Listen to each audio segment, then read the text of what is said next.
Welcome to the penultimate episode of our series in which we uncover the lost details of Doctor Who productions, focusing on their most famous enemies, the Daleks. In this episode, we shed light on two lost Dalek television drama productions, one which was never made, and another which was, but is missing from the archives. It featured authentic props, operators, Peter Hawkins as the voices, and even the TARDIS, but it was not Doctor Who. Be sure to subscribe so you don't miss our final episode and news of Series 2.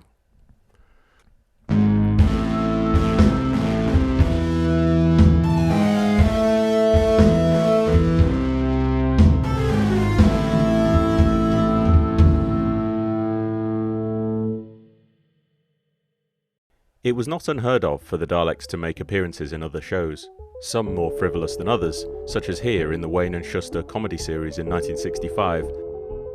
But in the spring of 1966, events were set in motion which nearly ensured the Daleks would get their own television series away from Doctor Who. Terry Nation wanted to make it big in America, where the real money and prestige was. His agent, Beryl Virtue, spoke to American television networks about the potential of science fiction, and her contact with a wealthy American toy manufacturer called Fred Alper led him to become a key backer in the project to get a Dalek serial off the ground. The idea was mooted to feature elements that Nation had created for his previous serial, The Daleks Master Plan, namely the Space Security Service, and the character of Sarah Kingdom, played by Jean Marsh. The series was referred to in paperwork simply as The Daleks, but to avoid confusion, it's become better known over the years by the title of the pilot episode, The Destroyers. Alper had a meeting with BBC Television Enterprises on the 16th of May 1966, just as William Hartnell was about to, almost, witness the gunfight at the OK Corral on BBC One. Following a second meeting a week and a half later, which included Nation himself, the writer went away to work on a pilot script and figure out a budget. A couple of days after that, Fred Alper wrote to Dennis Skuse at BBC Enterprises, saying that Nation had made a really good start on the pilot and that the script would be finished within a couple of weeks. Also in development at that time was the third Dalek annual, which would be entitled The Dalek Outer Space Book. Now with the Destroyers in development, Nation and his colleague, Brad Ashton, strategically included the characters from the spin-off pilot episode in the comic strips and stories. As such, the Dalek Outer Space Book was designed to create familiarity with the proposed new series and make the pitch a more attractive prospect, since the public would see the Space Security Service, Sarah Kingdom, and new character Mark 7 in action. August came and went, with no word from Nation. September arrived, and the Outer Space Book was published, featuring Sarah Kingdom and her fellow agents.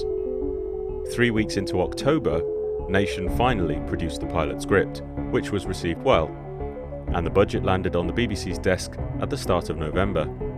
The costings included 4 principal cast members paid £150 each, Dalek voice artists, presumed to be Peter Hawkins and David Graham, paid £70 each, 4 Dalek operators at £10 each, plus other small parts and extras.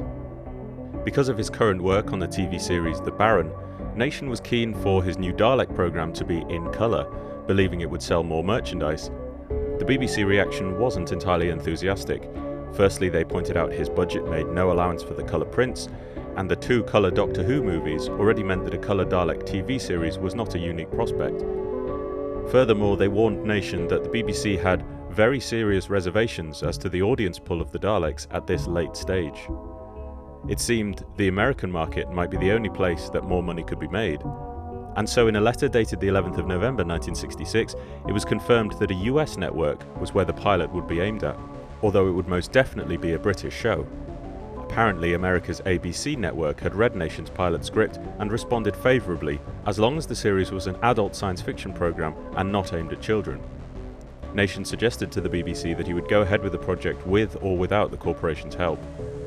A budget was suggested of around £40,000, which was an astronomical figure by the BBC standards. It was 10 times the cost of a similar single episode of Doctor Who. The analysts went away to look at their spreadsheets. Meanwhile, Patrick Troughton's debut adventure was being recorded in Riverside Studio 1, with the Doctor battling his old enemies in Power of the Daleks, written by David Whittaker, for which Terry Nation received £15 per episode.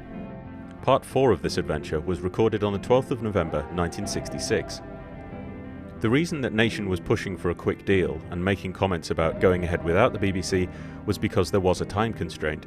For the destroyers to be marketed to America, the pilot would have to be ready by February 1967 in order to meet the requirements of the American buying season. It was only 3 months to design, shoot and edit a half-hour film production. A meeting with Twickenham Film Studios was hastily set up, and on the 14th of November the studios sent a letter confirming that for the agreed sum of £600 they would make available 2 film stages, cameras and all associated facilities for Terry Nation's Dalek production for 10 days shooting starting on the 5th of December 1966. This left just 6 weeks to make the production for the Americans. For the UK broadcast, possibly in autumn of 1967, it would have to be shown on BBC Two, since that was the only colour service available at the time. The director lined up was Gordon Fleming, who had finished shooting the Dalek movie 8 months previously. The BBC indicated that they'd be prepared to draw up a draft agreement covering the production of the pilot episode only, but the American backer, Alper, on the other hand, wanted an agreement in place for the whole series, and he wanted distribution rights. He was told there was no time for such complex agreement or they'd miss the production date due to legal issues. Nation then scrambled to get hold of some actual Daleks ahead of filming. His agent Beryl Virtue wrote on his behalf to Dennis Skuse at the BBC asking if they could borrow 4 of the props used in Doctor Who. Power of the Daleks was due to finish in studio on November the 26th, so it was hoped that an arrangement could be made. However, as we discussed in episode 2, around this time, there just happened to be another source of Dalek props available. On the 13th of October 1966, John Gale Productions advertised for sale the contents of their theatre production, The Curse of the Daleks, which had finished earlier in the year, and whose props had been used for the shoot of the movie Daleks Invasion Earth 2150 AD. So within weeks of this advert appearing, we have evidence of Terry Nation trying to procure Dalek props for his series. The script for The Destroyers featured a red Dalek. The evidence therefore points to this footage showing the 4 Dalek props which were lined up to feature in the Dalek spin-off series. Following more wranglings over budget, Dennis Skuse requested approval for the £20,000 budget from the Director of Television on the 16th of November, which would allow the project to go ahead. On the 22nd of November, draft agreements between the BBC and Nation were drawn up, but despite the BBC's emphasis of what the agreement should and should not cover, Alper ensured the document secured him distribution rights in the American market, not just in the United States, but Central and South America, and the draft agreement covered the whole series, not just the pilot. Paragraph 12 also stated the BBC could not repeat any Dalek episodes from here on, or make new ones. The BBC were also required to cancel all existing license agreements. It did say, however, that if the Destroyers didn't turn into a series, then the Daleks would be allowed to return to Doctor Who from 1968 onwards. This draft agreement arrived on John Grove's desk at BBC Enterprises on Doctor Who's 3rd birthday. Not surprisingly, at this point, things began to unravel. The agreement in this form was, as Alper had been warned, unsuitable, or put less politely, nonsense. Part of the reason this contract was nonsense was that Nation himself had cooperated with and financially benefited from the licensing agreements which were already in place and stretching into 1968. He had taken advances on royalties for future revenue, so BBC Enterprises were dumbfounded as to how they would go about cancelling the agreements with merchandisers from whom money had already been received. The true extent of this mess became clear when the director of Twickenham Film Studios contacted John Grove about the situation. The studios had their own agreement with Terry Nation, so they had booked the Destroyers in as of that date, and they had turned down 4 weeks of other work to do so. Because of the impossibly short deadline on the production, Twickenham Film Studios had forged ahead in good faith, and construction on the Dalek episode was already underway. But this raises several questions.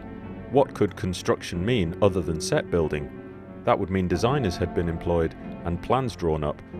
Had props and costumes also been made? Why, after 5 decades, has no such evidence surfaced? What about casting and actors' contracts?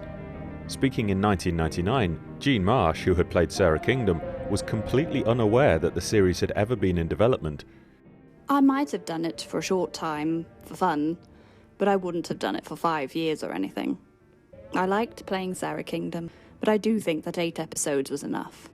How could Nation's main star be completely oblivious to the fact that her own show had got as far as having filming dates booked in a studio, and with £2,000 already expended, as claimed by Alper and Nation's solicitors?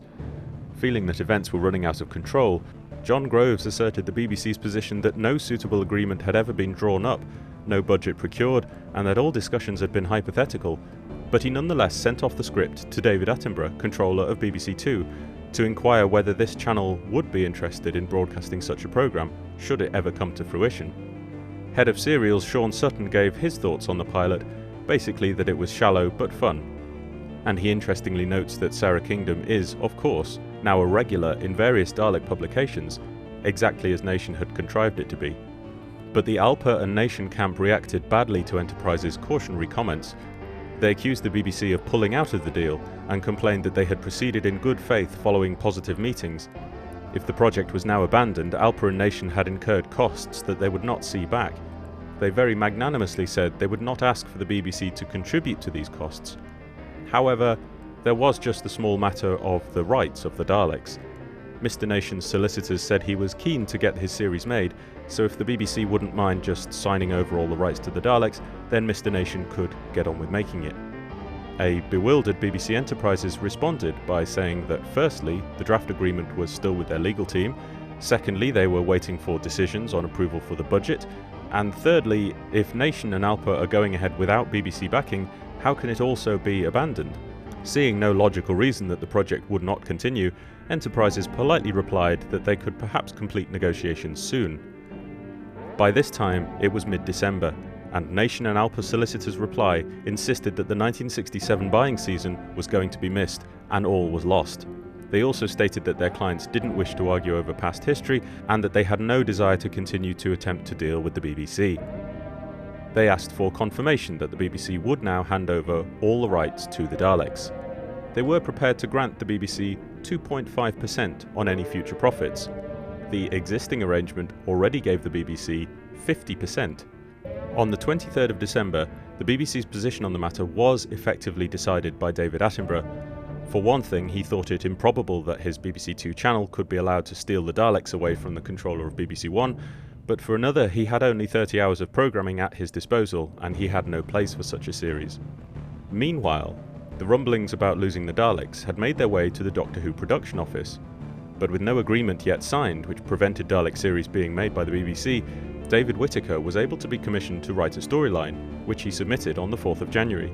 He was formally commissioned to write the script on the 24th of January, just 2 days before the next round of talks began, which was designed to take the Daleks away from Doctor Who.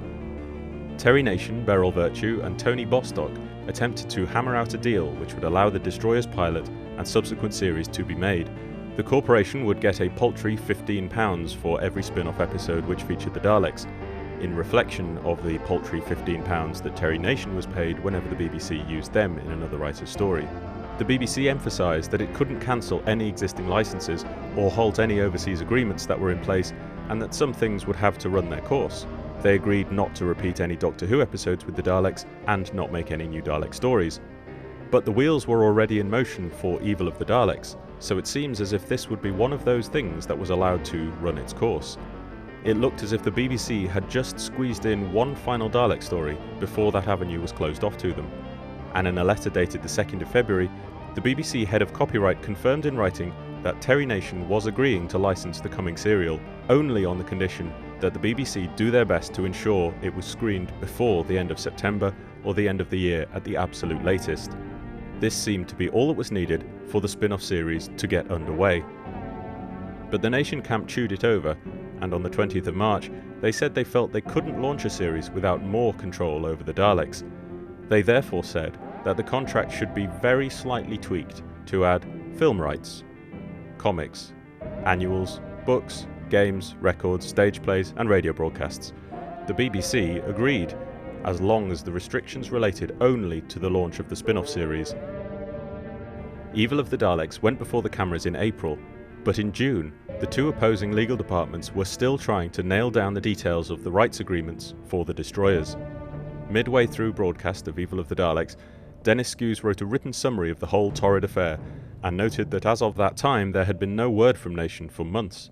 He said that if nothing came of any of this, he was sure Nation would return to writing for Doctor Who on the same terms as before. But what's interesting about the finale of Evil of the Daleks is that it's a bit more destructive and more conclusive than Dalek serials before. It's the clear intention that the Daleks were gone for good. And whilst it's often said that evil was designed to clear the way for Terry Nation's new series, surely this was not an effective method of dovetailing into a new story. The Daleks have been utterly defeated, they are absolutely gone for good, and you'll never see them again on television. Tune in next week to see the Daleks, in colour, in the Destroyers, over on our rival, ITV. Nation would later recall that having gone to the United States, he got very close to doing it. But what meetings took place and what deals nearly happened, we may never know. We do know that the Destroyers was not made, and it seems the embargo on the Dalek repeats was never enforced. Only 9 months later, Peter Bryant sought clearance to repeat Evil of the Daleks, which Nation granted. There was then talk of the Daleks returning to Doctor Who to battle the Cybermen, although Nation didn't want his creations being overshadowed by another villain, so this never came to fruition.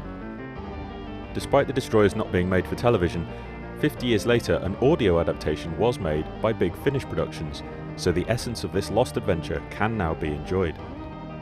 Of course, the famous villains would return to the BBC only 12 months after the repeat of Evil of the Daleks, but in a most unexpected way, and not in Doctor Who.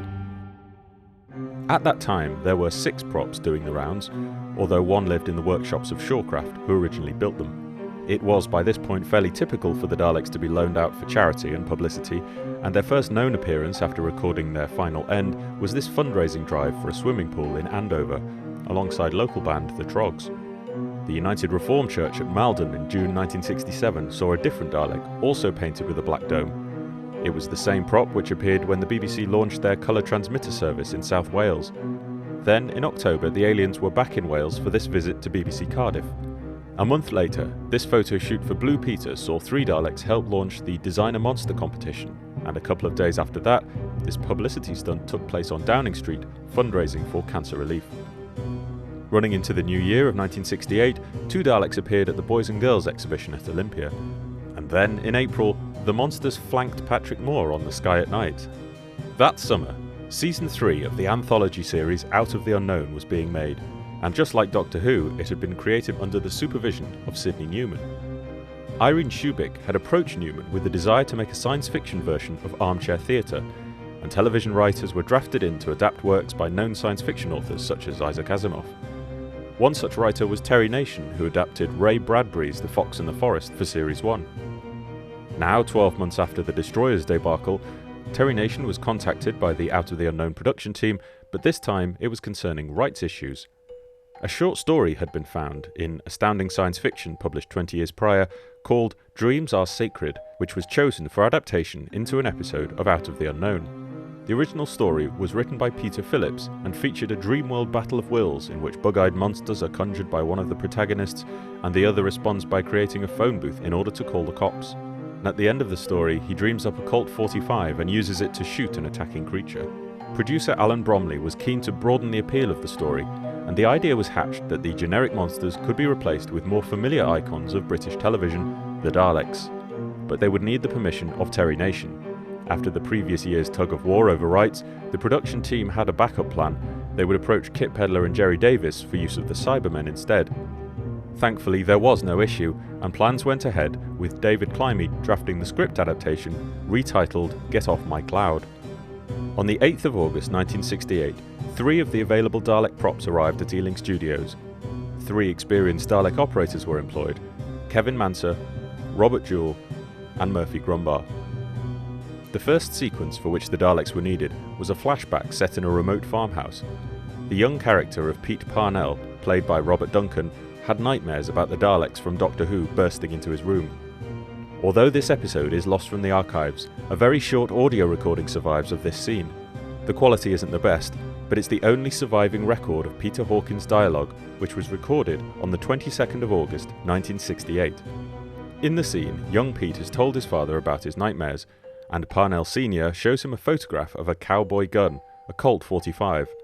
His dad's idea is to implant the weapon into the dream so that young Pete can defend himself. When the boy falls asleep and has another nightmare, the photo of the gun appears in the dream, and he's able to lift it from its frame. Here's how the scene sounded.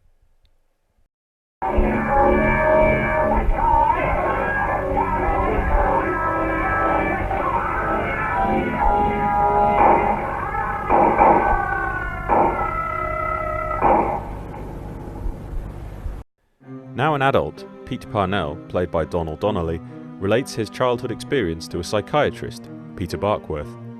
The concept of the episode was that Parnell could have his average mind linked up to that of a mentally ill science fiction writer called Marsham Craswell, played by Peter Jeffrey, in the hope of balancing his troubled fantasies. The technology which links the two minds allows them to meet in the dream world. In the next rare clip, Pete Parnell arrives in the desert of the fantasy world where Marsham Craswell is in a pulp science fiction outfit, and it features a brief cut back to the hospital bed where the real Craswell is upset at the intrusion into his dreams.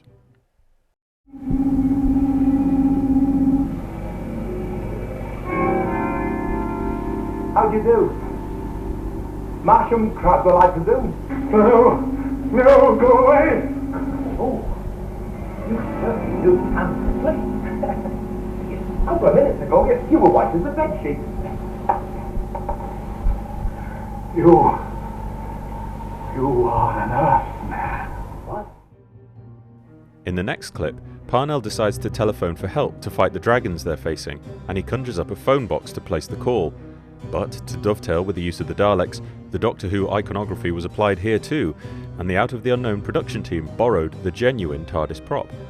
Its last studio use had been here, in episode 5 of The Mind Robber, recorded on the 19th of July 1968. Note that the phone panel has no handle, as that part of the original TARDIS was never designed to be opened. But a few days after its use in Out of the Unknown on the 3rd of September, it was returned to Doctor Who for this location work for the invasion. You can see that the phone panel now has a handle fitted, and when the door is open, there is a proper phone cupboard visible inside. These modifications were made for Out of the Unknown, to give the TARDIS the practical phone element so that the character of Pete could open the door and call his friend the police sergeant. Here is another off-air clip. Again, the quality is poor, but the scene would have shown the TARDIS prop in use.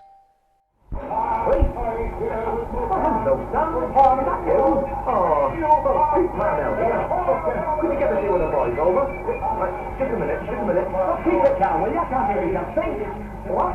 We've got a bit of trouble on our hands. Yeah. What? Oh, well, civil disturbance, I suppose you might call it. Oh, thanks, Sarge. Thanks. All right. Yeah, I'll wait. Cheers.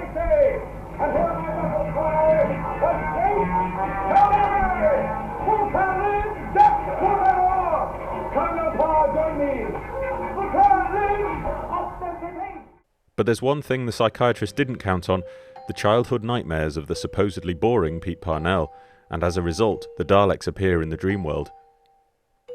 The next clip of the Dalek prop sadly has no dialogue from Peter Hawkins, which makes the character's discussion frustratingly tantalising. I'll tell you about them sometime. Daleks, a lot of Daleks. Now, look, not because you're top, Craswell. You haven't got the only imagination.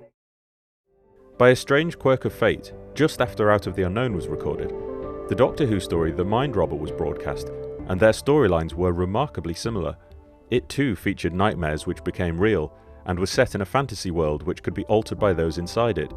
It also concluded with two men linked by a machine that allowed them to exert their willpower in a creative battle. In an added twist, due to a lack of time and money, the Doctor Who production team also borrowed costumes which had been used on an earlier episode of Out of the Unknown, called The Prophet. A perfect symmetry therefore came about, whereby Out of the Unknown borrowed monsters from Doctor Who to be the villains of one dreamworld, whilst Doctor Who borrowed monsters from Out of the Unknown to be the villains of another. And in doing so, Out of the Unknown changed the appearance of the TARDIS prop in Doctor Who. Perhaps one day it will be returned to the archives for us to enjoy the first and only appearance of the 1960s Dalek props in colour.